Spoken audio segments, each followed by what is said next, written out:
E você que tem o aplicativo pode nos assistir também pelo Facebook Live. Hoje entrevistando mais um empresário brasileiro de sucesso, um amigo, Daniel Gevu, né? Gevu, mas o Gevu é normal. Que já é a pronúncia do... Você viu que o francês não é meu forte. Não tem problema. Daniel, tudo bom? Tudo tranquilo, aí, graças a Deus. Como é como é que você se define, Daniel? Fala pra gente aí que empresário, como é que é a sua história aqui nos Estados Unidos? Eu me defino, acho que quem se define se limita, né? Se eu falar que eu sou Real Estate Developer, que é, na tradução para o português, seria incorporador, eu poderia deixar de fazer muita coisa. Mas, na verdade, o que a gente quer fazer aqui, que a gente tem feito desde 2014, é auxiliado pessoas a investirem no setor imobiliário aqui nos Estados Unidos. Seja através da compra de imóveis, seja através do desenvolvimento de projetos, seja através de imóveis para renda, que hoje está muito em alta entre brasileiros para ter renda aqui. E basicamente é isso que a gente faz dentro dessa gama. Então você trabalha com construções, incorporações, percepção de negócio para outras pessoas investirem aqui. Exato. Isso. Porém, daí eu me limito sim, eu me foco no setor imobiliário, porque eu acho que é impossível a gente saber de tudo, né? Tem bastante... faz bem o que sabe fazer bem. E tudo isso começou em 2014, mais ou menos. No Brasil, eu trabalhei 12 anos como gestor de investimentos, né? Comecei com gestão de renda fixa, passei para gestão de renda variável com investimento em ações. Mas sempre senti que... eram coisas muito passivas, porque não dependia de mim, né? Então eu auxiliava o cliente a fazer os investimentos. Vamos supor, comprar as ações de uma empresa, mas o gestor dessa empresa tomou decisões erradas e a empresa ficou ruim e o investidor acabou, enfim, tendo o seu investimento indo por água abaixo. Então era algo que não me satisfazia e eu gostava mesmo de entrar na operação. Foi aí que em 2012, mais ou menos, eu vendi a empresa que eu tinha de gestão de investimentos e passei a atuar com Private Equity, numa outra gestora, Soma Investimentos, lá em Florianópolis. E nisso a gente fez aquisição de laboratório farmacêutico, fizemos algumas operações com uma franquia de academias e tal, e foi indo. E como a gente, dentro da Soma, administrava o recurso dos fundos de pensão dos municípios do estado de Santa Catarina, os gestores desses municípios reclamavam pra gente, o nosso funcionário trabalha aqui em Santa Catarina, recolhe a aposentadoria dele aqui em Santa Catarina, mas investe num fundo imobiliário que vai investir em projetos em Rio, São Paulo, Minas Gerais. Por que a gente não desenvolve projetos aqui pro nosso estado, né? Foi aonde eu entrei de fato no setor imobiliário para desenvolver um fundo imobiliário lá na minha região, lá em Santa Catarina, mais no litoral e litoral norte. Foi aí que eu comecei a estudar, estruturar produtos imobiliários, entender como é que funcionava a incorporação, todos os sistemas no Brasil e assim sucessivamente. Aí em 2014, final de 2013, início de 2014, eu conheci meu sócio, que estava já destinado ou definido a vir morar aqui nos Estados Unidos. Ele estava vindo com um visto de investidor. Perfeito.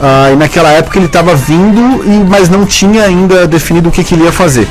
E ele tinha muita experiência de construção no Brasil. Ele construiu, o Oswaldo Macedo, meu sócio, construiu por 15 anos em Jurerê Internacional, que é talvez um dos bairros mais nobres do Brasil. Certamente o de Florianópolis é o bairro mais nobre, sempre trabalhando com produtos de alto padrão. Então quando ele estava vindo, eu falei, cara, já que tu está indo para lá, vamos estruturar um fundo de investimento. Perfeito. Eu cuido de toda a parte de estruturação do produto, análise de mercado, a parte financeira, financiamento bancário, contratos e tudo mais, e depois juntamente com a imobiliária para fazer a venda do produto, e tu toma conta da construção.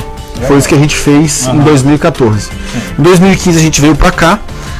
Contratamos um General Contractor, que é o empreiteiro do Brasil, mas aqui ele precisa ter uma licença. Sim, perfeito. Nos demos mal já na fundação com essa pessoa, vimos que não ia dar certo, demitimos, e com uma luz vinda do céu entrou o que viria a ser o nosso terceiro sócio, Douglas, que constrói aqui nos Estados Unidos, brasileiro também constrói aqui nos Estados Unidos há 18 anos. Legal. Nada como experiência. Nada como, e a história dele é bacana também. Ele constrói aqui há 18 anos, sempre em Nova York, tem 5 anos aqui na Flórida. E a gente contratou ele para ser o empreiteiro e a gente se deu tão bem que a gente pensou, cara, não tem por que a gente ser contratante e contratado, vamos juntar e fazer uma empresa só. Foi daí que a gente criou a Argentum Capital Partners para atuar no setor imobiliário aqui nos Estados Unidos. Legal. E por que a Flórida inicialmente?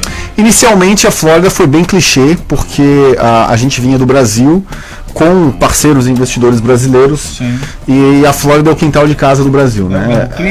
Mesmo clima, é fácil. A língua é um pouco, tem muito espanhol. E não só isso, para o investidor era mais seguro, porque é um voo de 8 horas. Sim, se a gente fosse construir na Califórnia, a gente já está falando de 12 horas de voo saindo de São Paulo. Saindo de Florianópolis, a gente está falando de quase um dia de viagem. Sim. Nova York, o jogo é muito mais difícil, as margens são muito mais apertadas. Sim, então a Flórida nesse momento parecia o cenário perfeito para nós. As pessoas queriam sair do Brasil, queriam investir fora, o dólar estava barato, 2,47. É perto do Brasil, mesma cultura, não precisa falar inglês, está todo mundo aqui toda hora. Então a Flórida veio num primeiro momento por causa disso. Certo. E qual é o seu público? A gente tem, quando você constrói ou quando você incorpora, qual o público-alvo que vocês dimensionam? O público-alvo dos nossos produtos, a gente tenta sempre atuar com o mercado local.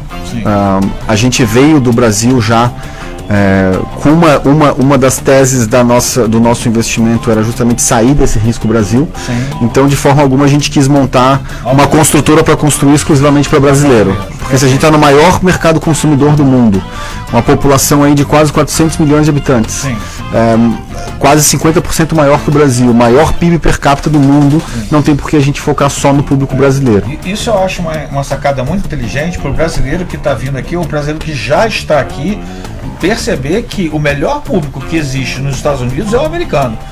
Nenhum outro público tem a quantidade de pessoas, né, e a quantidade de recursos para que você possa... Ele é o melhor cliente. Agora, isso é um desafio, porque a gente está acostumado, né, seja o comerciante, seja o corporador, a tratar com o público brasileiro lá. Sim. E o que o americano quer aqui é completamente diferente. Sim.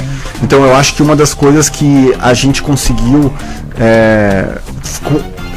que fez com que a gente conseguisse superar essa barreira do primeiro ano, né? E realmente a gente está hoje prosperando, estamos com 4 projetos em execuções próprios, mais alguns para terceiros, é que a gente abriu a cabeça total para ter a cultura do americano. Legal. Então a gente não veio limitado, porque no Brasil é assim, esquece que é no Brasil, dá um delete. Sim. E aprende tudo de novo como que eles fazem negócio aqui.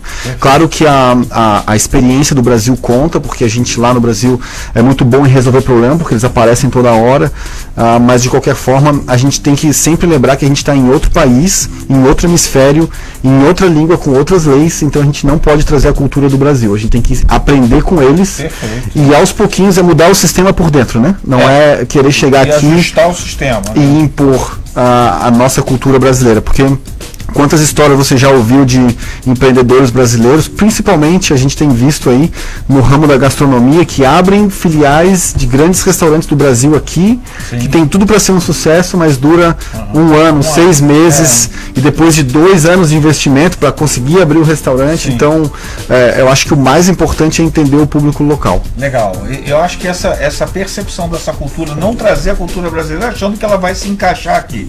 Sim, perceber quem é teu público aqui, como se adaptar a isso para que você, sim, consiga ter produtos de sucesso. Exato, e isso não quer dizer que o que vem do Brasil não seja vendável aqui, muito pelo contrário, eu acho que o americano gosta muito das coisas que vêm do Brasil. Legal. Porém, a gente tem que aprender a entender como ele quer, exatamente, envelopar como ele quer receber Sim. aquele açaí, aquela Havaianas, aquele biquíni, ou aquele, no nosso caso, aquele prédio. Sim. Então o nosso prédio, por exemplo, ali em Bay Harbor, tem algumas coisas que é muito comum para o brasileiro Sim. e que para o americano faz muito sentido também, mas que normalmente não é apresentado ou é apresentado de uma forma diferente. Então, Hobby Box.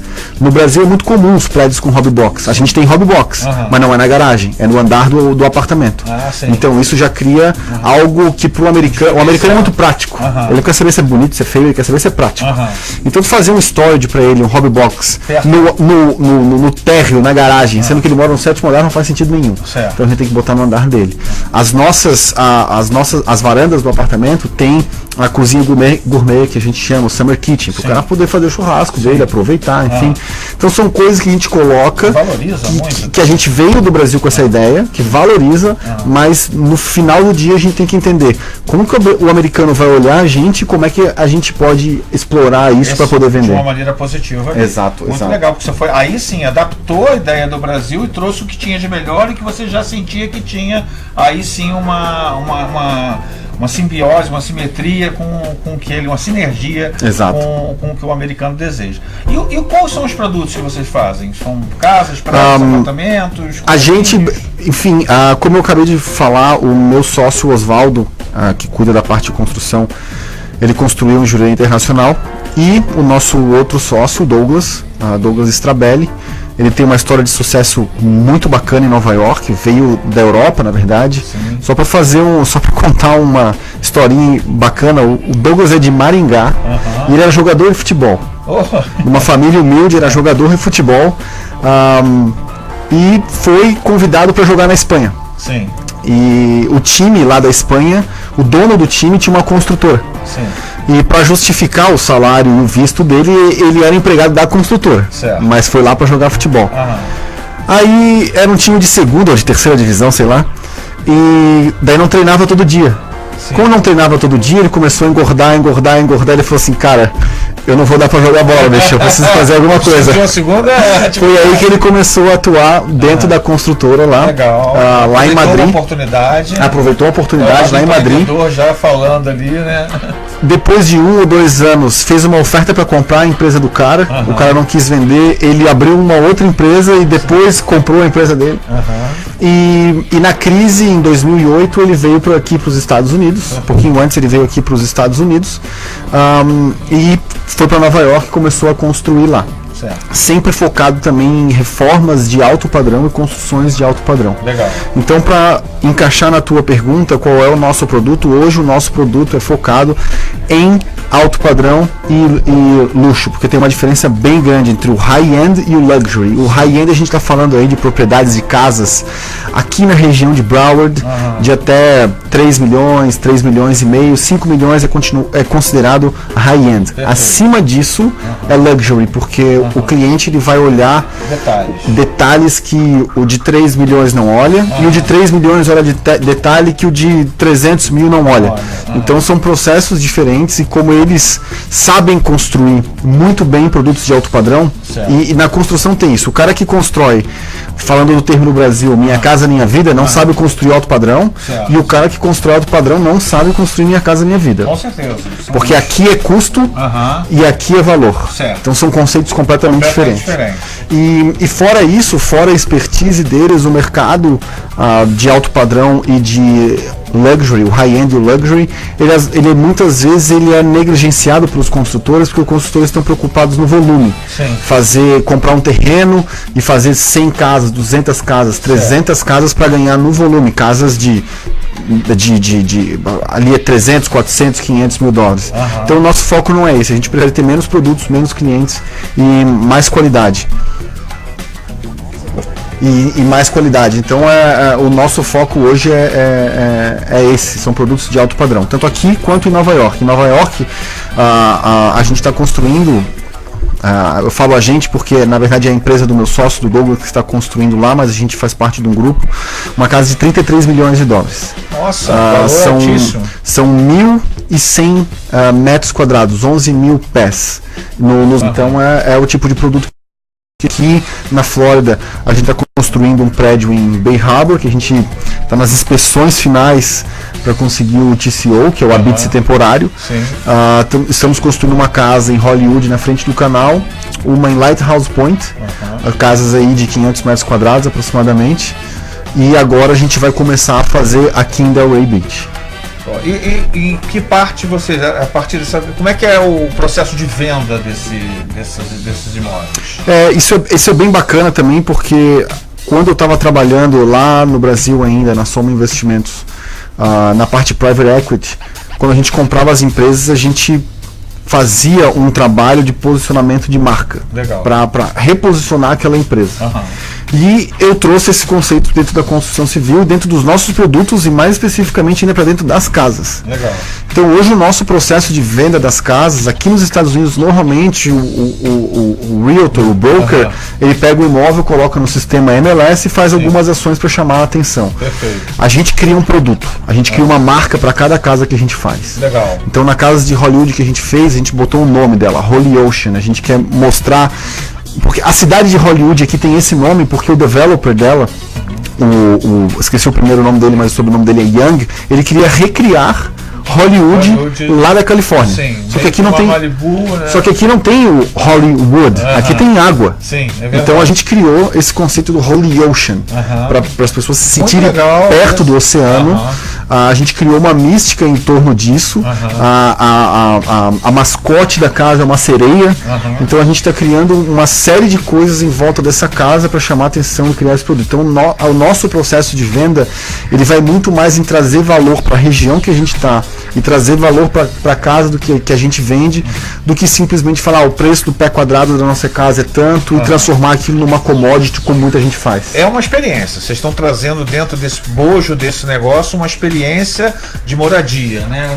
Uma forma de investir em algo que você vai ter esse conhecimento, vai viver essa experiência, uma coisa bem exclusiva. Perfeito. E não só isso, né? Para não falar só da parte plástica, ou seja, daquilo que a gente fala, aquilo que a gente faz também, a gente procura sempre trazer algum tipo de adicionar valor realmente para o comprador. Ali em Bay Harbor, por exemplo, os nossos imóveis, eles não entram na categoria de luxury, eles são mid to high-end, mas o nosso apartamento, os apartamentos do nosso prédio, todos eles têm automação completa, coisa que você não vê em prédios cujo valor é menos de 2, 3 milhões. Então hoje a pessoa compra um imóvel de $600 mil no nosso apartamento e ele tem toda a automação completa. As persianas, a porta com biometria, tudo controlado pelo celular, coisa que você só vê mesmo nas casas mais caras. E nas casas que a gente está fazendo, por exemplo, a gente está trazendo profissionais que são excelentes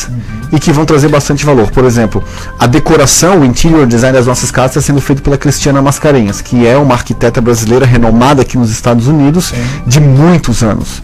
Agora, para as casas em que a gente vai começar a construir em Delray Beach, a gente está com uma parceria com o Arthur Casas, que talvez hoje seja o arquiteto mais bem posicionado no Brasil e no mundo, dentro da comunidade de arquitetura. Então, são coisas que a gente traz para que o investidor veja o valor que a gente bota nos nossos produtos e, por fim, o comprador saiba que ele está comprando muito mais do que um pé quadrado. Ele está comprando realmente uma propriedade, uma casa que tem valor. Sim. Acho que vocês que estão assistindo a gente estão percebendo aqui várias características de uma visão empreendedora. A diferença entre custo e valor, a diferença entre experiência, a experiência entre criar uma marca. E o que você está criando no seu negócio? Qual a experiência que você está dando para o seu cliente? Qual é a marca que você está deixando, que você quer colocar ela cunhada na mente do seu cliente? Esses são os diferenciais do empreendedor moderno, que está se adaptando ao mercado, trazendo diferenciais, é o plus. Em todos os momentos ele está criando um pequeno detalhe que chama a atenção, que faz a diferença. Seja num detalhe, às vezes assim, ele falou da automação inteligente da casa, isso tudo aí são coisas modernas que vão se introduzindo a um produto e transformam o seu produto num produto diferenciado. Essa entrevista é para fazer você pensar também sobre esse momento, sobre tudo que está acontecendo, como é que você vai ter um novo olhar sobre o seu negócio. Isso é bacana porque às vezes a gente não quer fazer as coisas porque o vizinho não faz, eu tenho que ser igual. E eu acho que isso vai numa análise que que daí essa parte de análise de mercado ela fica comigo e eu traduzo isso para os meus sócios para eles implementarem na construção. Eu vou dar 2 exemplos disso. Quando a gente estava construindo na fase de definição de materiais do nosso prédio ali em Bay Harbor, a gente estava com um piso no orçamento que era de $5 ou $6 o pé quadrado, sem colocar só o piso mesmo. Aí eu falei assim, Oswaldo, vou fazer o seguinte, cara, como todos os corretores aqui da região me conhecem, agora eles vão saber a minha estratégia, eu vou marcar para ti ir visitar os prédios que foram entregues agora, para te pegar um feedback do que o mercado está vendendo e ver o que a gente pode adaptar. Legal. E depois que ele fez isso, a gente abaixou o piso de $5 per quadrado para $1 per quadrado. Isso não quer dizer que o piso é ruim, nada, é um porcelanato lindo, assim, do tamanho dessa mesa aqui, quase cada peça.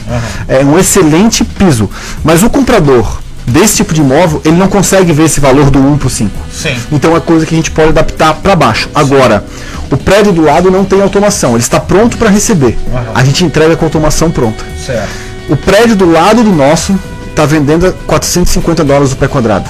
A nossa média no prédio inteiro, por enquanto, foi $530 o pé quadrado. Então isso a gente, de fato, adicionou valor para as pessoas que estão comprando, porque elas viram o que a gente adicionou. Um diferencial ali. E tu viu que eu abaixei o preço do piso, mas eu entreguei outra coisa que tinha mais valor, que era a automação. Perfeito. E nisso eles pagaram mais porque eles acreditam que aquilo vale mais. Sim, com certeza. A percepção de valor passa a ser muito maior, que aquilo é uma coisa que você vai usar. O piso, infelizmente, a gente não tem essa noção. Desde que ele esteja com o mesmo padrão e a mesma qualidade, exato, ele não tem tanto significado quanto todas as outras facilidades que vocês estão incorporando aí a marca e ao negócio. E isso tem que ser analisado de mercado para mercado, porque quando a gente vai lá para casa de 33 milhões, aí o cara entende de piso.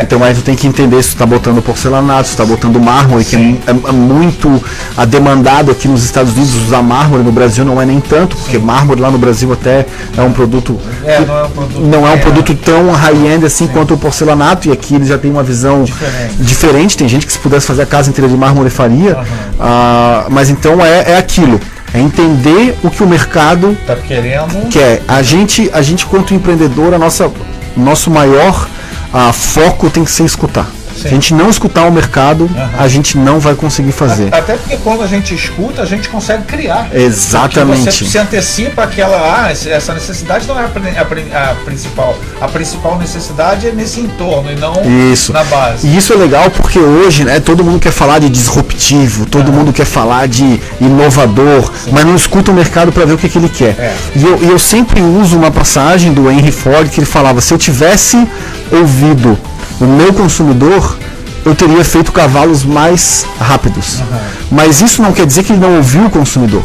O consumidor queria velocidade, queria agilidade, queria preço baixo. O que ele fez? Linha de produção, e em vez de fazer carroça com 4, 5 cavalos, ele construiu um carro. Então ele resolveu exatamente o mesmo problema de uma forma diferente, mas ele só conseguiu resolver esse problema porque ele escutou o que as pessoas queriam. Perfeito. E não entregou exatamente o que elas queriam, mas o resultado da demanda delas. Da mesma forma. Então, na verdade, essas percepções, isso que a gente hoje, no conceito moderno, chama de quebrar o mercado, né, essa disrupção que a gente tem para não seguir a mesma coisa, ela está na resposta que o seu cliente está buscando. Quando você descobre o que o seu cliente quer, você começa a preparar o seu produto para enfrentar essas dificuldades. E acho que isso aqui é a função do programa Bom Negócio, fazer com que toda pessoa dentro do seu mercado analise como ele pode se tornar um mercado diferenciado, e com isso você não negocia mais o preço, você começa a negociar o valor. Exato, e isso também é um dos motivos que a gente seguiu para o mercado de alto padrão. Porque os produtos dentro do setor imobiliário, eles têm alguns níveis assim que tem muitas barreiras. Então quando a gente fala de produto para massa, as pessoas não compram a casa que elas querem comprar. Normalmente elas compram a mais próxima daquela que elas podem pagar. Do orçamento. Exato. Então isso faz... Eu acho que não há nenhum demérito nisso, nem em quem compra, nem em quem vende. É questão de entender qual é o mercado que você quer atuar, e esse foi o que a gente escolheu. Quando eu vou para esse mercado, eu tenho que competir por preço. Sim. E na hora que a gente compete por preço, a gente tem que ir para um nível de acabamento, para um nível de produto que não é a nossa expertise. Vai se nivelando pelo mercado. Pelo mercado. A nossa expertise, quando eu falo nossa, eu falo do meu sócio, porque é eles que entendem do obra. Sim. A nossa expertise é o mercado de alto padrão. Legal. E ninguém precisa de uma casa de 33 milhões de dólares. Sim. A pessoa que está contratando que casa já é a terceira casa dela. Sim. Ninguém precisa, o cara compra porque ele gosta. Sim. Eu sempre uso esse exemplo. Ninguém precisa da Ferrari nova. Mas o cara compra a Ferrari nova porque ele quer trocar a antiga dele pela nova. Porque ele quer, porque ele gosta, porque ele acredita, porque ele confia no produto e porque ele criou uma paixão por aquilo. Sim. Então no setor imobiliário, quando a gente entra para esse nível, talvez isso seja distante das pessoas que vivem de aluguel, que moram, que compram imóvel pelo FHA, pelo Minha Casa Minha Vida, mas para esse segmento que a gente quer atuar, o cara não precisa de uma casa de 5 milhões. Ele está fazendo o upgrade da vida dele. Ele está saindo de uma casa de 2 e indo para uma casa de 5.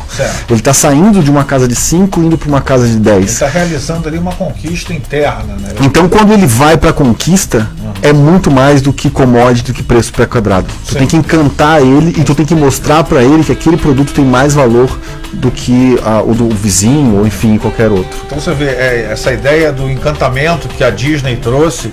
O que você está fazendo para encantar o seu cliente? No seu negócio, mesmo numa coisa simples, o que você dá ao seu cliente que para ele vai ter um valor muito maior do que aquele que ele está comensurando? Essa é a diferença do empreendedor que cria algo novo a partir de pequenos detalhes que vão somar a um valor muito maior. Esses detalhes vão fazer a diferença na sua vida profissional, no seu negócio, no seu sucesso. E é por esse motivo que quando a gente desenvolve os nossos projetos, a gente não simplesmente vende, a gente cria um produto, Sim. A gente traz parceiros para adicionar valor ao mercado, porque uma vez a gente estava fazendo um trabalho com uma dessas empresas de marketing que ajudam a gente na casa e falou assim, qual que é a meta de você? Assim, a minha meta.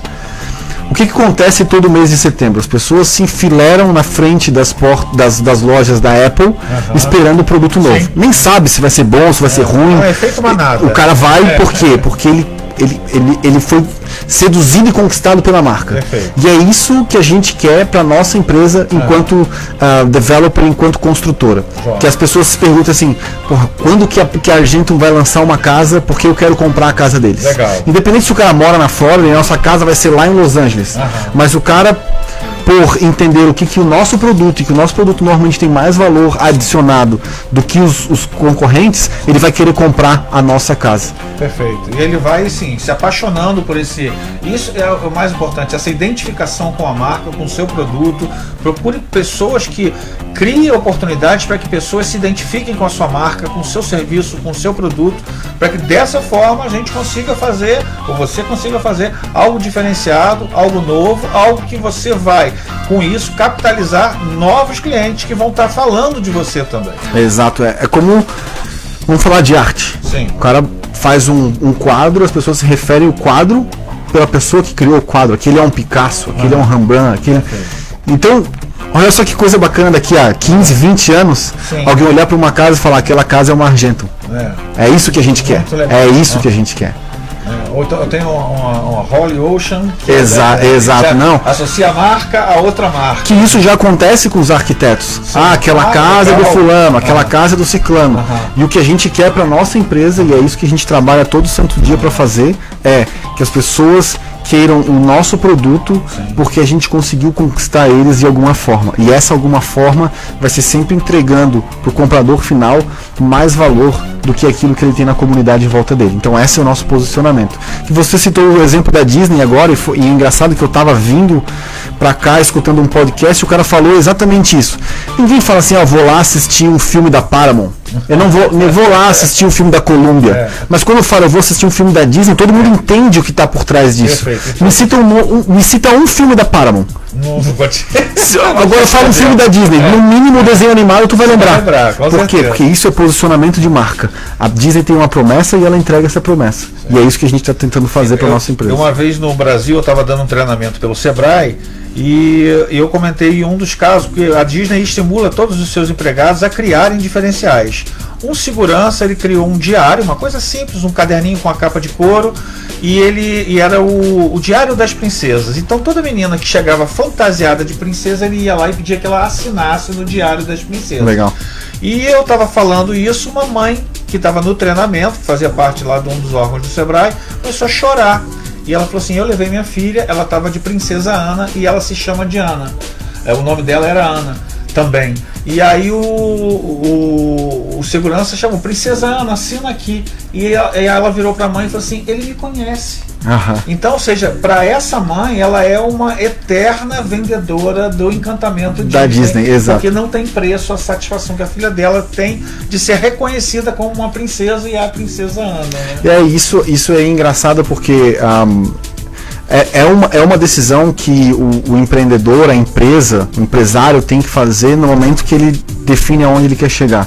Eu quero ser uma empresa de marca ou eu quero ser uma empresa de massa? Ou como eu implantar a minha marca para uma coisa de massa, né? Para como que eu vou me diferenciar dos demais? E que não é uma decisão fácil, porque é muito mais simples. Sim. É muito mais simples eu entrar no mercado comoditizado, copiar exatamente o que o outro faz, e se não der certo, dizer que o mercado estava ruim. Né? Porque quando tu aposta a todas as tuas fichas num conceito que você criou, se der errado, a culpa é única e exclusivamente tua. Quer dizer, sempre a culpa é tua, né? Mas nesse caso, se for uma ideia que você teve e não conseguiu ir para frente. E normalmente elas demoram mais para acontecer. Eu dei o exemplo ali, eu quero que daqui a 15, 20 anos a gente tenha isso. Não vai ser fazendo uma casa ou duas. Vai ser fazendo 15 casas, 30 casas. Sim, sem dúvida. Criando realmente esse conceito e essa marca. E a vantagem até, eu não digo vantagem nem desvantagem, mas a parceria com os arquitetos que têm essa percepção de diferencial é bem legal, né? E é bacana porque se eles aceitarem é porque eles veem que a gente consegue entregar aquilo que eles pretendem também.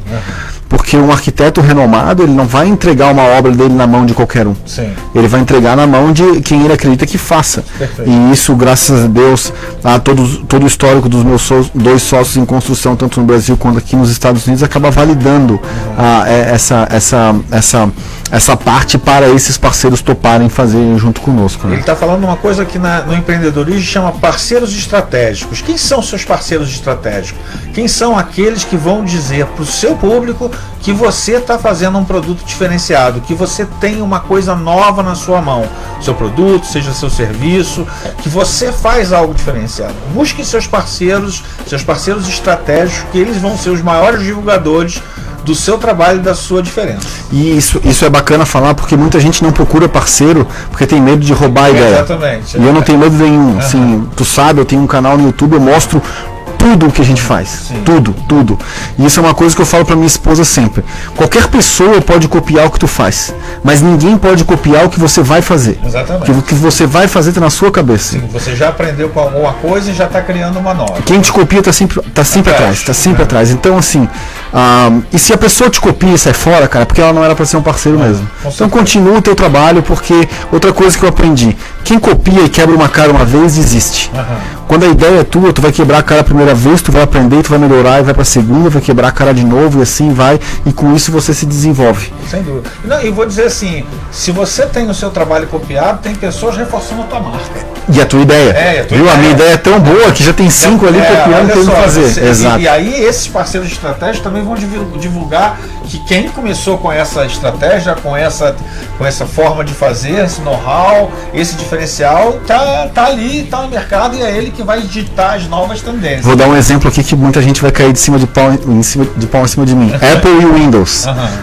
O Bill Gates trabalhava na Apple, copiou o sistema e o Windows dá sempre pau. O Apple tá tudo funcionando, tudo certinho. Então é mais ou menos nesse sentido. Os dois se deram bem, os dois são bilionários, mas enfim, é só uma piadinha. É só uma piadinha para trazer um pouco desse exemplo, né? E ninguém consegue implementar a ideia tão bem, ou normalmente as pessoas não conseguem implementar a ideia tão bem quanto aquele que idealizou. Porque quem idealizou sabe muito mais do que a superfície. Perfeito. Quem copia só sabe a superfície. Ele está comprando isso aqui, vendendo aquilo lá, então vou fazer igual. Sim. Mas tudo que envolve toda a análise, toda a estruturação, toda a logística, normalmente está na cabeça de quem teve a ideia original. Perfeito. E os Estados Unidos está ficando pequeno para vocês? Vocês já estão pensando em dar um pulo na Europa? Já. Não é que os Estados Unidos está ficando pequeno demais, é que existe oportunidade no mundo. Existe oportunidade no mundo inteiro. Sim. Muito embora a gente possa sim apostar todas as nossas fichas nos Estados Unidos, a gente tem ideia de ir para a Europa, já gostaríamos de ter ido esse ano, mas como a empresa teve muitos processos, a gente deixou para o ano que vem. E a Europa é um país tem muitas oportunidades, é um continente que tem muitas oportunidades ainda. Então, eu acho que no momento certo, no lugar certo, a gente vai estar lá sim. Provavelmente ano que vem a gente já deve estar fazendo negócios lá. Você imagina um ponto específico ainda da estratégia da empresa e não dá para falar? Não, dá para falar sim, a gente não tem problema nenhum com isso. Inglaterra é um mercado que nos atrai muito pela segurança.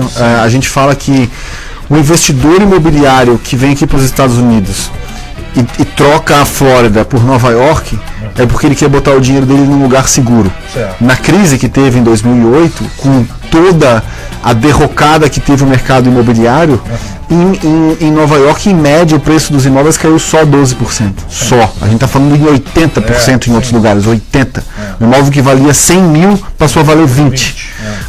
E em Nova York isso foi muito menos.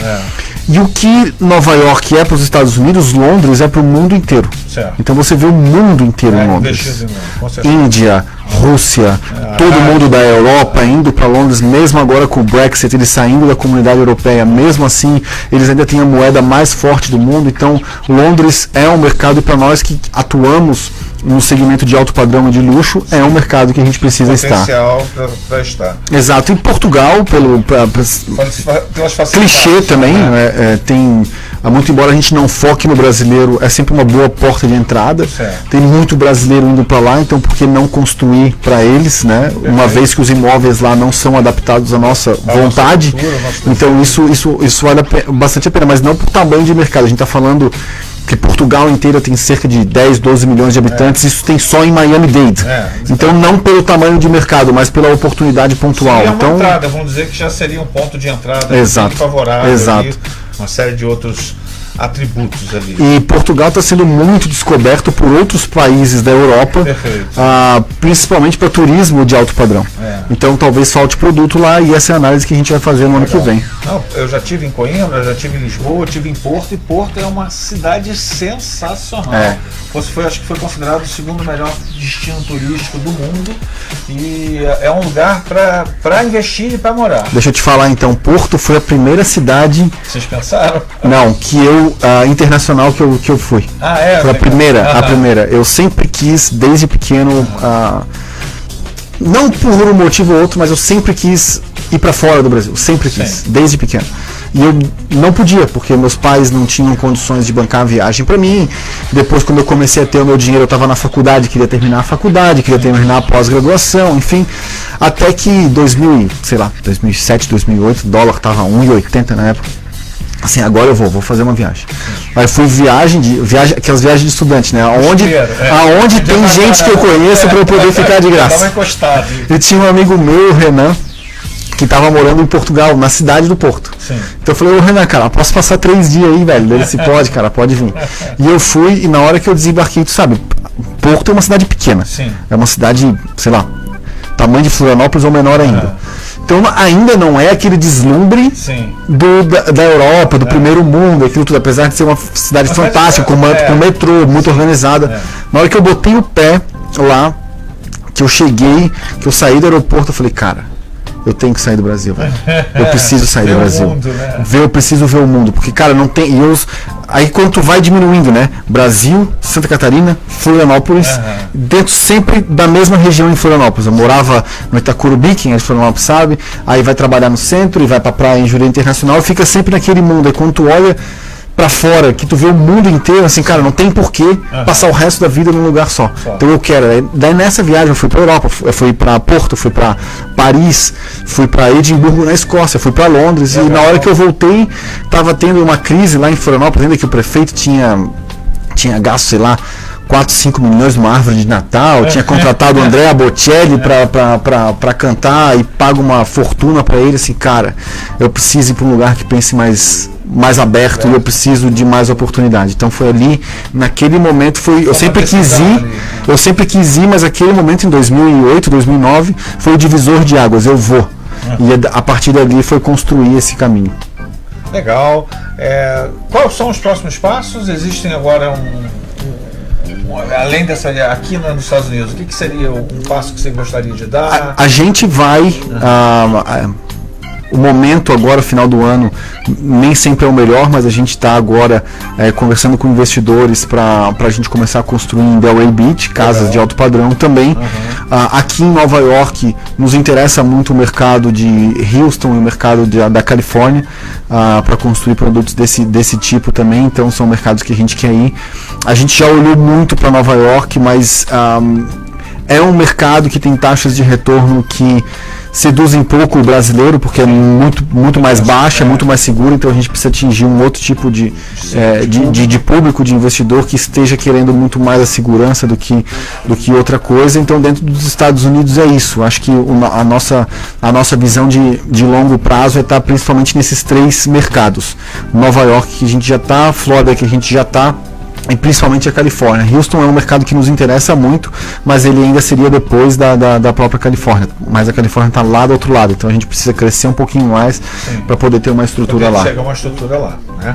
Bom, a gente vai chegando no fim, foi um prazer tê-lo aqui, está estourando o nosso tempo da live aqui, mas aí no final a gente sempre faz um bang. Okay. Eu falo uma palavra e você me diz qual o significado que ela tem para você. Vamos lá. Em uma ou poucas palavras aí também. Então, Estados Unidos. Oportunidade. Eu acho que aqui é o país da oportunidade. Isso não quer dizer que é fácil. Sim. É muito difícil ganhar dólar. É muito difícil. Mas com trabalho você vai. Eu acho que assim, é o maior mercado do mundo, mas é o mercado mais competitivo. Exatamente. Então você tem que buscar diferenciais. Né? E Brasil. Eu quero falar oportunidade também, porque assim, eu vou puxar o meu lado economista, tá? O Brasil tem a maior reserva de água potável do mundo. O Brasil tem a maior quantidade de áreas cultiváveis do mundo. O Brasil é um dos maiores produtores de proteína animal do mundo. O Brasil é um dos maiores produtores de soja do mundo. O Brasil tem a segunda maior reserva de minério de ferro do mundo, só perdendo para a Austrália. E o Brasil tem, agora com o pré-sal, nióbio. E o Brasil, vamos falar só do mais comum. E o Brasil tem uma das 15 maiores reservas de petróleo do mundo, considerando o pré-sal. Então, o que o mundo precisa, que é comida e energia, a gente tem. Só falta ir para frente. Falta gestão. Falta gestão, fim da corrupção, né? Vamos lá. Família. Fundação. Amigos. Escape. Sucesso. Dedicação, muito mais do que trabalho. Porque trabalho qualquer um pode trabalhar. Pode fingir que trabalha, pode trabalhar meia boca, mas sem dedicação nunca. A gente fica preso, fica restrito. Eu falo isso, né? O pessoal brinca que o sucesso só vem antes do trabalho no dicionário, né? Mas nunca vem antes da dedicação. Se você não se dedicar, não atinge o sucesso. Verdade. Dinheiro. Já foi o objetivo, hoje é consequência. Muito legal esse conceito. O dinheiro é uma ferramenta e quando a gente usa ela, a gente pode usá-la para o bem ou para o mal. O importante é saber usá-la. Eu tenho muitos sonhos materialistas e consumistas, mas nos últimos anos, principalmente depois que eu vim aqui para os Estados Unidos, eu tenho mudado muito o meu conceito de que é muito mais importante eu construir uma empresa de sucesso do que todo dia acordar pensando em dinheiro. Perfeito, muito legal. Esse conceito aprofunda, mostra um desejo, um valor, um objetivo, um propósito lá na frente, uma visão de futuro. Exato. E se você pudesse deixar uma mensagem para os brasileiros que querem vir, ou para os brasileiros que estão aqui, o que você poderia falar para eles? Olha, quem me conhece vai achar estranho essa mensagem, mas paciência. Paciência porque eu tenho só 34 anos, estou indo fazer 35. Graças a Deus nunca sofri nada de saúde, nunca tive nenhum problema nesse tipo, mas do ponto de vista financeiro e empresarial, eu já batalhei muito, já pedalei muito, já apanhei muito e muita coisa já deu errado. Eu tenho certeza que em número de coisas, mais coisas deram erradas do que certa. Só que as coisas que dão certo acabam superando aquilo. E uma coisa que eu aprendi é que o dia seguinte vai chegar de qualquer jeito. Legal. Com problema ou sem problema, resolvendo ou não resolvendo, o dia seguinte vai chegar, a vida vai continuar e o mundo vai continuar girando independentemente de você ou daquilo que você está preocupado. Certo. Então ter paciência, que as coisas vão se resolver, não desistir e continuar seguindo, mesmo que você não veja no curto prazo um resultado. Mas se você acredita naquilo que você está fazendo, tem que seguir em frente, que cedo ou tarde vai chegar. Daniel, muito obrigado. O seu monte de conhecimento que você trouxe para o nosso público, para o público que gosta de negócio, de empreender. Torcendo por você desde sempre. E aí, estamos juntos aí para qualquer coisa aqui. Eu que agradeço. Muito obrigado pela oportunidade. Vamos encerrando aqui a live, mas continuamos na rádio. Programa Bom Negócio, passando aí informação e tudo que o brasileiro precisa sobre outros brasileiros que fazem sucesso na América. Grande abraço a todos.